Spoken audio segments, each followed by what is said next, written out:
Hey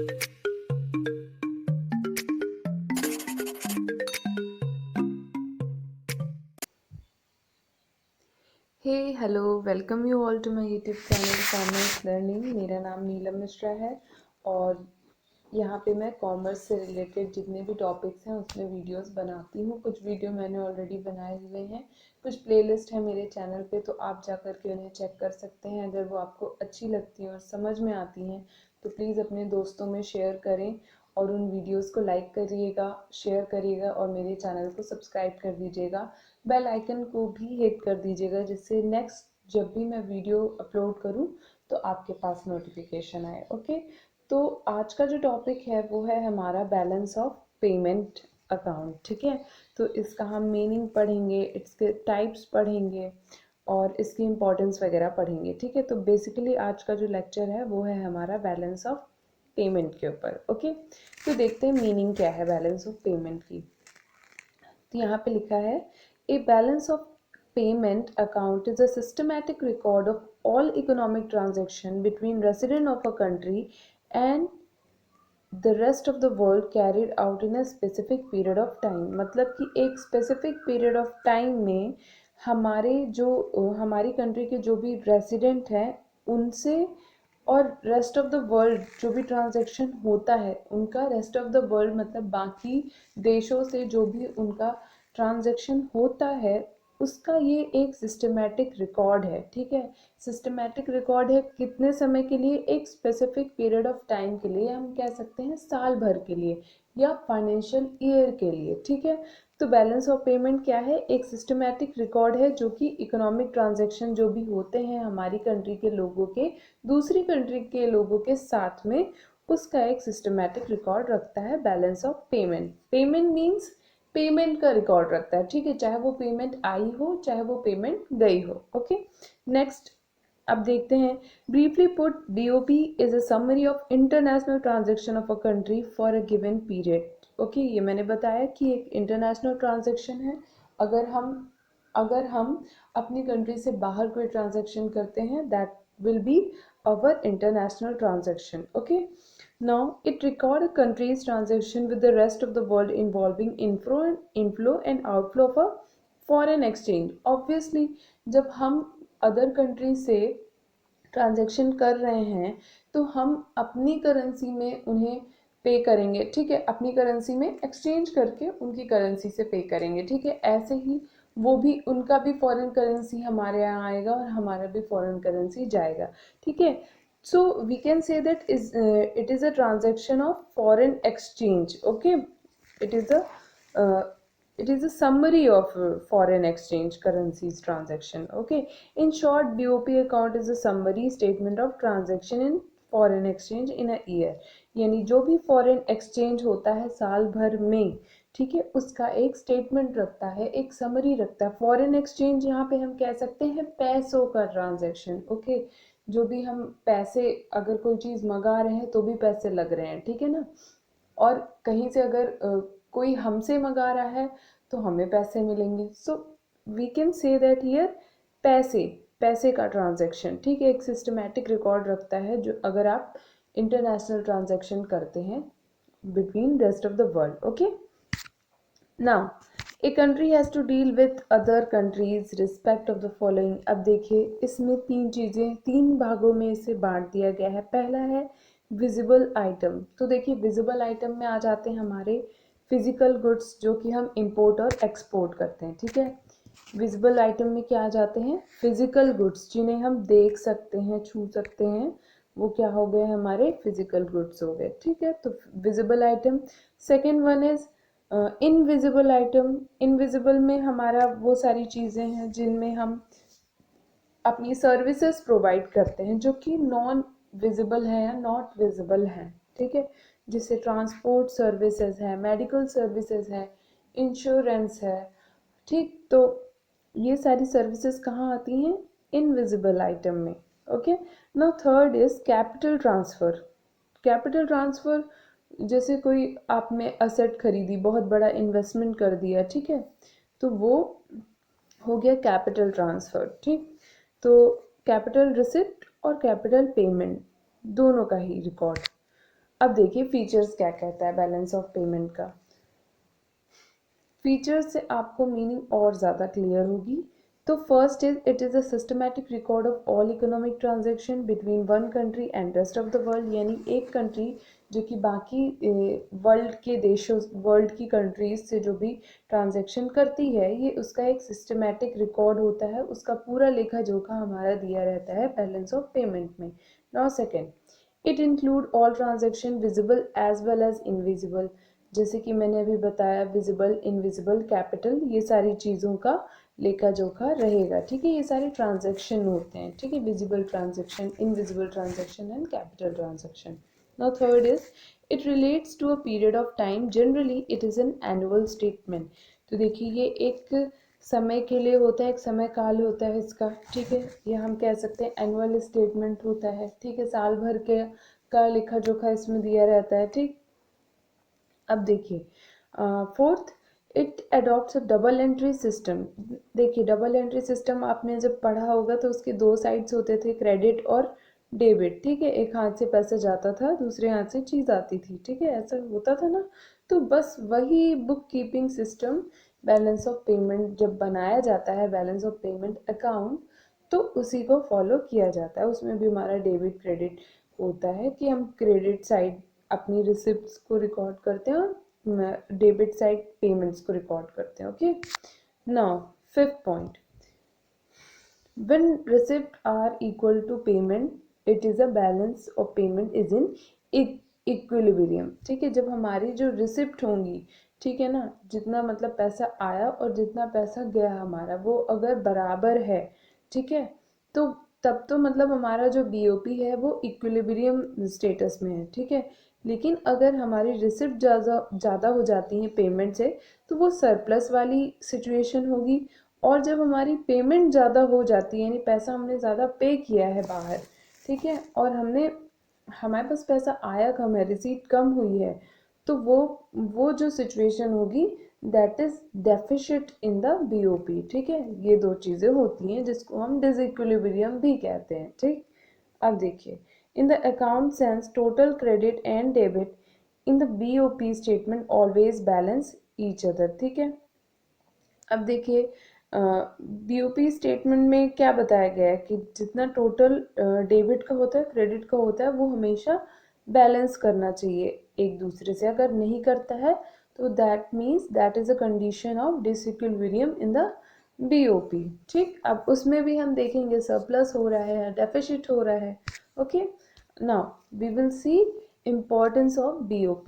So first is BOP record all the transaction that create demand for and supply of a currency। देखिए सारे transaction को record करता है। अब देखिए जो करेंसी की जो डिमांड सप्लाई होता है उसको बताता है, हमें उसकी जानकारी पता चलती है। ठीक है, इकोनॉमिक और फाइनेंशियल स्टेटस जो होता है कंट्री का शॉर्ट टर्म के लिए, वो ये दिखाता है। ठीक, अब जो इकोनॉमी ट्रेंड चल रहा है, ठीक है, इंटरनेशनल ट्रेड का, एक्सचेंज रेट का, करेंसी का, ठीक है ना, तो बेसिकली जितनी भी चेंजेस होते हैं, ठीक है ना, जितने भी ट्रेंड होते हैं उसको ये कंफर्म करता है। ठीक है, अब देखिए फोर्थ, दिस में indicate policy shift of the monetary authority RBI of the country. देखिए किसी जैसे मॉनेटरी पॉलिसी कौन बनाता है, आरबीआई बनाता है। ठीक है, तो उस पॉलिसी के बारे में भी ये अच्छे से हमें बताएगा। ठीक, ये क्या चल रहा है। ओके, और ये उसको बनाने में भी हेल्पफुल कर होता है। बीओपी की जो कंडीशन होगी उस हिसाब से आरबीआई अपनी पॉलिसी में चेंजेस करती है, तो इससे दोनों को ही फायदे होते हैं, बाकी लोगों को भी उसकी जानकारी अच्छे से प्राप्त होती है और आरबीआई भी अपने आगे आने वाले उसके लिए पॉलिसी में बीओपी को देख करके कुछ चेंजेस ला सकते हैं। Okay, now next is BOP में confirm trend in the economies, international trade and exchange rate of the currency. Okay, तो जो एक्सचेंज रेट का जो करेंसी का होता है ना, और मतलब वही चेंजेस को बताता है, यही सेम पॉइंट रिपीट हो गया आई थिंक यहाँ पे। तो बेसिकली कहने का मतलब ये है कि इंटरनेशनल ट्रेड और जो एक्सचेंज रेट होता है करेंसी का, उसमें जो भी ट्रेंड होता है, ठीक है, जो भी चेंजेस होते हैं उसको ये बताता है। ठीक, अब देखिए जनरल रूल क्या होते हैं बीओपी के। अगर रिसीट हुई यानी हमने फॉरेन करेंसी अर्न की, ठीक है, हमने यदि फॉरेन करेंसी अर्न की, हमने दूसरे देश से उसका पैसा यदि मिला, तो वो कहाँ रिकॉर्ड होगा, वो होगा क्रेडिट में, और उसे हम लिखेंगे as a plus item. Okay, अब अगर हमने बाहर के देश को पैसा दिया, ठीक है, हमने कुछ मंगाया, हमने उन्हें पैसा दिया, ठीक है, तो वो हमारी करेंसी गई, ठीक है, हमारी करेंसी गई, हमारा पैसा गया, ठीक है, सिंपल सी भाषा में कहूँ, हमारा पैसा गया, तो गया मीन्स डेबिट। ओके, यहाँ पे तो इसको हम कैसे रिकॉर्ड करेंगे, नेगेटिव आइटम में रिकॉर्ड करेंगे। अब देखिए यहाँ पे वैसे आप देखोगे तो हर जगह दिया रहता है कि बीओपी के दो पार्ट्स होते हैं, करंट अकाउंट, कैपिटल अकाउंट, ठीक है, लेकिन यहाँ पे जो बीओपी का स्टेटमेंट बनता है ना, मैं उसकी बात कर रही हूँ, तो उसमें 4 भाग होते हैं, तो मैं पूरा इंक्लूड करके बता रही हूँ कि इसके 4 हैं, तो आपको 2 और एक्स्ट्रा मिल जाएंगे, ठीक है, कमेंट में लड़ने मत लग जाना, अरे 2 ही हैं, अरे 2 ही हैं, ठीक। अब देखो, तो पहला है करंट अकाउंट, दूसरा है कैपिटल अकाउंट, तीसरा है रिजर्व अकाउंट, चौथा है एरर एंड ओमिशन, ठीक है, तो जो स्टेटमेंट बनाते हो उसमें ये चीज़ें आपको देखने को मिलेंगी। नाउ करंट अकाउंट क्या कहता है, तो करंट अकाउंट जो है वो एक्चुअल रिसीट और पेमेंट को रिकॉर्ड करता है, जो कि शॉर्ट पीरियड ऑफ टाइम पे होती है, short and real transaction record करेगा, ठीक है। और जो कैपिटल अकाउंट होगा वो क्या रिकॉर्ड करेगा, वो रिकॉर्ड करेगा जितने भी फाइनेंशियल और लॉन्ग टर्म ट्रांजैक्शन होंगे वो उसको रिकॉर्ड करेगा, ठीक है। अब देखिए, अब यहाँ पे दूसरा point, it include the value of export and import of both invisible and visible goods, ठीक है, चाहे वो सरप्लस में हो चाहे वो डेफिसिट में हो, दोनों को ही रिकॉर्ड करेगा, ठीक है। देखिए विजिबल इनविजिबल गुड्स को रिकॉर्ड करता है, ठीक, और actual receipt and payment short period के लिए जो होती है उनको रिकॉर्ड करता है। अब यहाँ पे क्या बोला, थर्ड पॉइंट देखते हैं, the current account include export import of services, interest, profit, dividend, unilateral receipt and payment from, या तो आया है या तो गया है अब्रॉड में, वो सारी चीज़ें रिकॉर्ड होंगी, ठीक है। बेसिकली हमने जो ऊपर देखा विजिबल इनविजिबल, ठीक है, तो विजिबल में अगर हम ट्रांजैक्शन करते हैं तो हम उसको क्या बोलेंगे, गुड्स का एक्सपोर्ट हो रहा है या इंपोर्ट हो रहा है। इनविजिबल में हम क्या कर सकते हैं, जैसे आईटी, बैंकिंग, इंश्योरेंस सर्विसेज हो रही हैं, ये इनविजिबल ट्रांजैक्शन होते हैं, ठीक है। और भी इसमें चीज़ें होती हैं इनकम रिसीट एंड पेमेंट में, जैसे रेंट मिल गया, इंटरेस्ट आ गया, प्रॉफिट हो गया किसी इन्वेस्टमेंट में, तो ये सारी चीज़ें क्या कहाँ जाएंगी, इनकम रिसीट एंड पेमेंट वाले इसमें, ठीक है। करंट अकाउंट में भी ये सारी चीज़ें हैं, ठीक। अब क्या दिया है, अब दिया है हाँ यहाँ पे कि करंट अकाउंट के भी 3 भाग हैं, merchandise balance, services balance, unilateral transfer balance, ठीक है। यहाँ पे कंफ्यूज नहीं होना है, मर्केंडाइज बैलेंस मतलब कि जो विजिबल ट्रेड होगा, जो हम इंपोर्ट एक्सपोर्ट गुड्स का कर रहे होंगे उसको लिखेंगे, ठीक है। सर्विसेज बैलेंस यहाँ पे हम कह सकते हैं इनविजिबल ट्रेड को हम रिकॉर्ड करेंगे, ठीक है। यूनिलेटरल ट्रांसफर बैलेंस को हम जैसे बाकी जो जैसे क्या बोलते हैं उसको, जो हम मान लीजिए हमें गिफ्ट मिला या हम ऐसा कोई ट्रांजैक्शन करते हैं ना जो वन वे होता है, उसको हम कह सकते हैं, ठीक है। तो ये सारी चीज़ें रिकॉर्ड होती हैं। फिर देखिए, अब हाँ वही चीज़ यहाँ पे भी बताइए, टाइप्स ऑफ बैलेंस। पहला है हमारा ट्रेड बैलेंस, ट्रेड बैलेंस में आ जाएगा merchandise and service export, import export of merchandise and service, ठीक है। फिर आ जाएगा इनकम बैलेंस में हमारा आ जाएगा net investment income, net investment income यानी जो आपको इन्वेस्टमेंट करने से जो इनकम हुई उसको रिकॉर्ड करेंगे, ठीक है। Net international compensation to employees, ठीक है, जो भी कॉम्पनसेशन वगैरह एम्प्लॉयज़ को मिला या दिया गया उसको रिकॉर्ड करेंगे। यूनिलेटरल ट्रांसफर्स को रिकॉर्ड करेंगे जो कि वन वे होते हैं, ठीक है। इसमें क्या करेंगे, gift from foreign countries minus gift to foreign countries, यानी कि जो गिफ्ट हमें फॉरेन कंट्रीज से आया प्लस जो गया उसका जो डिफरेंस होगा that will be recorded here, okay. अब देखिए, अब आ जाते हैं हम कैपिटल अकाउंट। कैपिटल अकाउंट मैंने क्या बताया था कि जितने भी financial and long term transaction होते हैं वो रिकॉर्ड होते हैं हमारे कैपिटल अकाउंट में, ठीक है। अब यहाँ पे देखते हैं यहाँ पे क्या लिखा है, The capital account record all international transaction that involves a resident of the country concerned changing either his asset with or his liability to the resident of another country. देखिए अगर कोई व्यक्ति, अगर कोई देश का नागरिक दूसरे देश में अपनी असेट खरीदता है, ठीक है, अपनी असेट और लाइबिलिटी को एक्सचेंज करता है, तो उससे जो भी रिसीट एंड पेमेंट होगी, उससे जो हम पैसा कमाएंगे या पैसा देंगे, पैसे का पेमेंट करेंगे, तो चाहे वो पेमेंट आया हो चाहे वो पेमेंट गया हो, हम उसको रिकॉर्ड करेंगे in the capital account balance of BOP। Okay, now first point देखिए, it is the difference between the receipt and payment on capital account. It refer to all financial transaction, जितने भी financial transaction होंगे हम उन्हें record करेंगे। ठीक, यहाँ पे क्लियर हुआ। फिर सेकंड देखिए, the capital account involve inflow outflow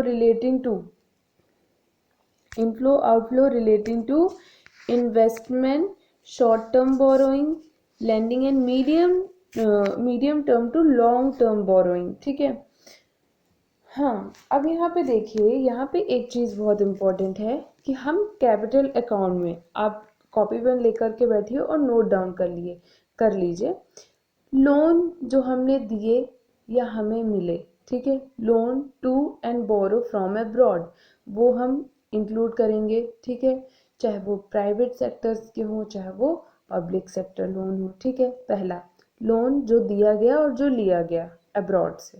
second, investment जो दी गई या जो आई हमारे यहाँ, वो हम रिकॉर्ड करेंगे।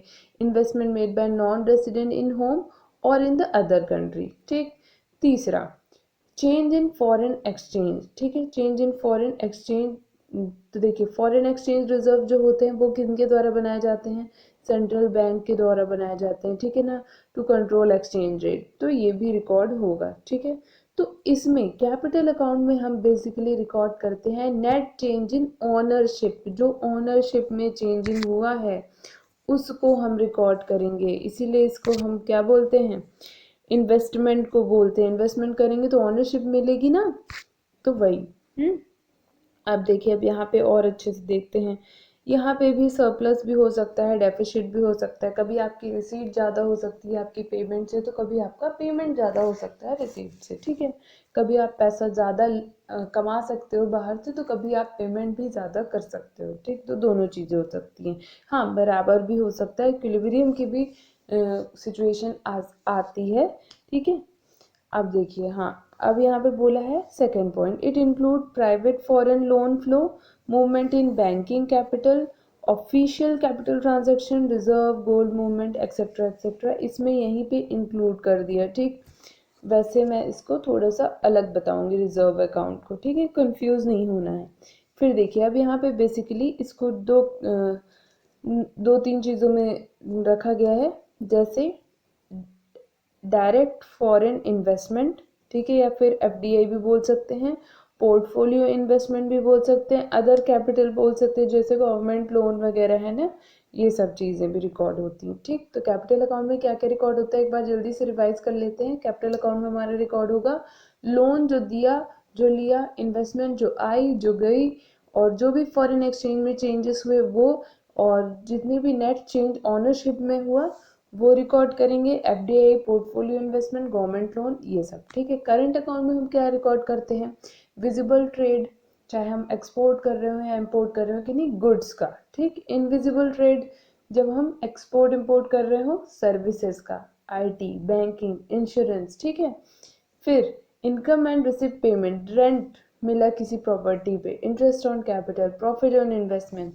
ठीक है ना, तो जो नेट इनकम वगैरह होती है उसे रिकॉर्ड करते हैं। ठीक, तो ये यूनिलेटरल ट्रांसफर्स को रिकॉर्ड करते हैं जो वन वे होते हैं।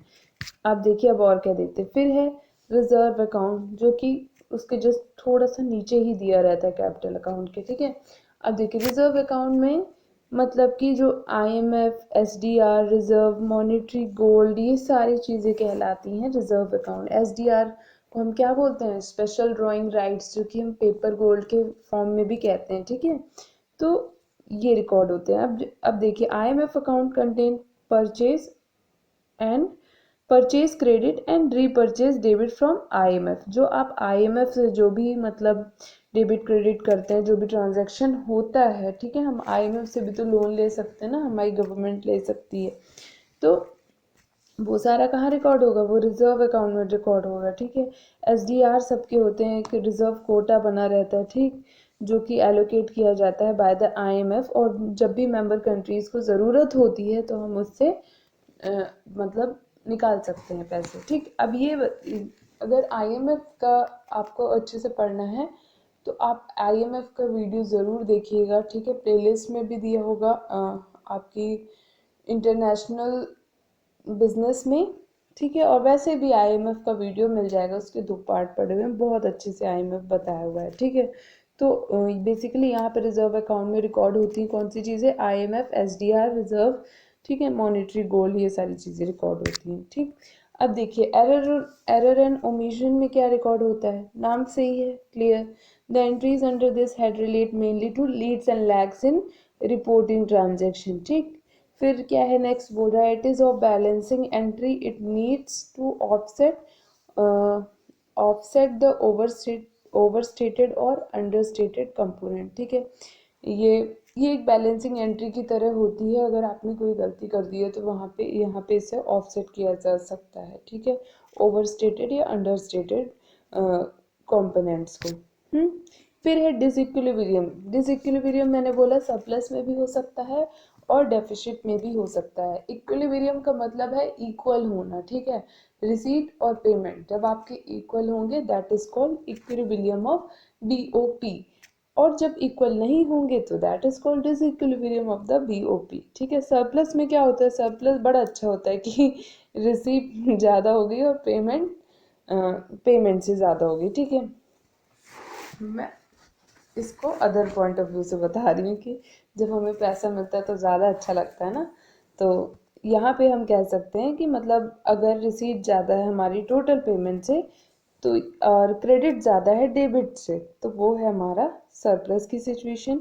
डेफिसिट की सिचुएशन है जब आपकी पेमेंट्स एक्सीड कर जाएं, पेमेंट जब आपकी एक्सीड कर जाएं देन द रिसीट, ठीक है, टोटल पेमेंट एक्सीड कर जाएं टोटल रिसीट से, तो वहाँ पे आपका क्रेडिट जो होगा वो कम होगा और डेबिट जो होगा वो हमारा ज़्यादा होगा, ठीक।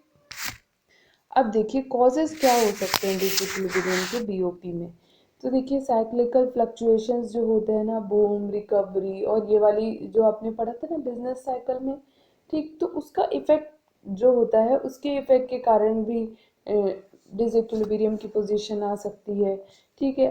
सीधे सीधे अगर एक्सपोर्ट कम हो गया है, ठीक है ना, इकोनॉमिक डेवलपमेंट के कारण भी हो सकता है, और पॉपुलेशन यदि बढ़ती जा रही है तो, ठीक है, पॉपुलेशन बढ़ रही है, अनएम्प्लॉयमेंट कितना ज़्यादा बढ़ रहा है, ठीक, बेरोजगारी इतनी बढ़ गई है, स्ट्रक्चरल चेंजेस हो रहे हैं, नेचुरल कैलामिटीज़, कभी कहीं बाढ़ आ रहा, कभी कहीं तूफान आ रहा, कभी जंगल जल रहे हैं, है ना, अभी इतनी महामारी आई तो इस कारण भी बहुत नुकसान हुआ, ठीक है।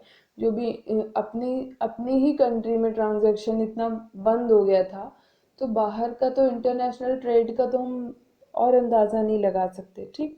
तो अफेक्ट पड़ता है, ठीक, कहने का मतलब ये है, तो इन कारणों से अफेक्ट पड़ता है, इंटरनेशनल कैपिटल मूवमेंट जो होती हैं उनसे इफेक्ट पड़ता है, तो ये सारे कॉजेज हैं for disequilibrium in the BOP. अब देखिए अब इनके मेजर्स क्या क्या हैं, ठीक है, तो देखिए 2 तरह के मेजर्स हैं, पहले है मॉनिटरी मेजर्स और दूसरा है हमारा नॉन मॉनिटरी मेजर्स, ठीक है, शॉर्ट शॉर्ट में देखते चलते हैं क्योंकि इतने टफ पॉइंट्स नहीं है कि इन्हें समझ में ना आए, ठीक। अगर कुछ नहीं आता था समझ में तो कमेंट सेक्शन आप ही लोगों के लिए है, आप कमेंट करिए मैं रिप्लाई दूंगी, ठीक। पहला मॉनेटरी पॉलिसी, मॉनेटरी पॉलिसी के थ्रू हम डिसइक्विलिब्रियम को करेक्ट कर सकते हैं। मॉनेटरी पॉलिसी कौन बनाता है, सेंट्रल बैंक बनाता है, यानी हमारे यहाँ आरबीआई बनाता है, ठीक है। तो एक्सपेंड और कॉन्ट्रैक्ट से हम मनी सप्लाई में कंट्रोल कर सकते हैं, जिससे हम हमारा बीओपी करेक्ट कर सकते हैं। दूसरा फिजिकल पॉलिसी, फिजिकल पॉलिसी क्या होती है, इनकम और एक्सपेंडिचर के लिए बनाई जाती है, ठीक है। अब जो टैक्सेशन होता है, जो हम टैक्स लगाते हैं, ठीक है, हमारी गवर्नमेंट जो टैक्स लगाती है अगर उस टैक्स को बढ़ा दे या घटा दे, जैसी सिचुएशन रहे, तो बढ़ा सकती है, घटा सकती है, ठीक है। उससे वो डिसइक्विलिब्रियम की कंडीशन को करेक्ट कर सकती है। फिर देखिए exchange rate depreciation, by reducing the value of domestic country, अपनी डोमेस्टिक कंट्री की वैल्यू को रिड्यूस कर देना, तो वो होता है हमारा क्या, डेप्रिसिएशन, ठीक। उससे क्या कर सकती है, उससे गवर्नमेंट करेक्ट कर सकती है disequilibrium in the BOP in an economy, okay. फिर आता है डीवैल्यूएशन। डीवैल्यूएशन में क्या हो जाता है, डीवैल्यूएशन में means lowering the exchange value of official currency, जो ऑफिशियल करेंसी है उसकी वैल्यू को लोअर कर देना, ठीक है ना। When a country devalues its currency, export become cheaper and import become expensive, ठीक है। इंपोर्ट थोड़ा सा आसान हो जाएगा करना और इंपोर्ट थोड़ा हमारे लिए एक्सपेंसिव हो जाएगा। जब एक्सपेंसिव हो जाएगा तो इंपोर्ट होगा नहीं, पेमेंट्स जाएंगी नहीं, ठीक। फिर देखिए फिर आता है डिफ्लेशन। डिफ्लेशन मतलब कि जब हमारे कंट्री में जब मनी मनी की क्वांटिटी घटा दी जाए, ठीक है, तो वो होगी डिफ्लेशन। डिफ्लेशन भी लाया जा सकता है डिसइक्विलिब्रियम को करेक्ट करने के लिए। फिर आ जाता है एक्सचेंज कंट्रोल, ठीक। हाँ, एक्सचेंज कंट्रोल अगर किया जाए, ठीक, जैसे अगर मान लीजिए अगर किसी ने कह दिया कि मॉनेटरी अथॉरिटी को कुछ आपको सरेंडर करना पड़ेगा, ठीक है, उससे भी थोड़ा सा चेंजेस हम ला सकते हैं, ठीक है। या फिर ऐसा कह सकते हैं कि मतलब इतना ही आप मंगा सकते हैं, क्वांटिटी कोटा टाइप बना दिया जाए, या बहुत सारी चीज़ें हैं यार, बहुत सारी चीज़ों से आप बीओबी को कंट्रोल कर सकते हो और गवर्नमेंट करती भी है जब सिचुएशन आती है तो। फिर है non monetary measures, export promotion, ठीक है। एक्सपोर्ट सभी जानते हैं कि एक्सपोर्ट करना सही है हमारी कंट्री के लिए, क्योंकि हमें अर्निंग होती है उससे, ठीक है। अब देखिए एक्सपोर्ट को प्रमोट किया जाए, ठीक है, एक्सपोर्ट ड्यूटीज घटा दी जाए, ठीक, तो लोग ज़्यादा एक्सपोर्ट करेंगे, उससे बूस्ट होगा एक्सपोर्ट हमारा। फिर है कैश असिस्टेंट दिया जाए, सब्सिडीज अगर दी जाएं तो लोग ज़्यादा कंफर्ट होंगे कि हम अपना सामान बाहर भेजें, अपनी गुड्स एंड सर्विसेज को बाहर प्रोवाइड करें और अर्निंग करें, ठीक। फिर देखिए हाँ नेक्स्ट है इम्पोर्ट सब्सटीट्यूट, यानी कि अगर हम steps may be taken to encourage the production of import substitute, this will save foreign currency in short run by replacing the use of import by these import substitutes। मतलब कहने का तात्पर्य ये है कि अगर मान लीजिए हमें कोई चीज़ मंगानी है तो हम उसका सब्स्टिट्यूट ढूंढ लें, ठीक है, वो न मंगा करके जो अपने यहाँ हो उसी का इस्तेमाल कर लें, ठीक। अब देखिए इंपोर्ट कंट्रोल, अगर इंपोर्ट में कंट्रोल किया जाए, ठीक है, कोटा वगैरह लगा दिया जाए, टैक्स वगैरह लगा दिया जाए, तो बाहर से जो चीज़ें आएंगी आते आते तक ही महंगी हो जाएंगी, ठीक है, तो उसे मंगाना लोग बंद कर देंगे, ठीक। इसमें आ जाता है कोटा, ठीक है। कोटा में क्या होता है कि गवर्नमेंट फिक्स कर देती है क्वांटिटी को कि आप इतनी ही क्वांटिटी किसी कमोडिटी की आप मंगा सकते हो, ठीक है, एक पीरियड ऑफ टाइम के लिए, ठीक है। तो बेसिकली इससे क्या होगा, इससे इंपोर्ट रेस्ट्रिक्ट हो जाएगा, ठीक, और डेफिसिट को रिड्यूस किया जा सकता है। फिर आ जाता है टैरिफ। टैरिफ मतलब जो ड्यूटीज़ वगैरह लगती हैं हमारी इंपोर्ट में, ठीक है, वो इम्पोज की जा सकती हैं, ठीक। तो ये सारी चीज़ें हैं। अब यहीं पे आपका बीओपी जो होता है वो होता है समाप्त। तो हमने कौन कौन सी चीज़ें पढ़ ली, इम्पोर्टेंस पढ़ लिया, कैरेक्टरिस्टिक्स पढ़ लिए बीओपी के, और जो जो चीज़ें आती हैं कैपिटल अकाउंट, करंट अकाउंट और रिजर्व, एरर एंड ओमिशन, ये सारी चीज़ें पढ़ ली, डिसइक्विलिब्रियम पढ़ लिया, मेजर पढ़ लिए, ठीक है। तो आई थिंक कि अब समझ में आ गया होगा। अगर वीडियो अच्छा लगा तो प्लीज़ लाइक करिएगा क्योंकि बहुत मेहनत लगती है। और thank you for watching, have a nice day, bye bye.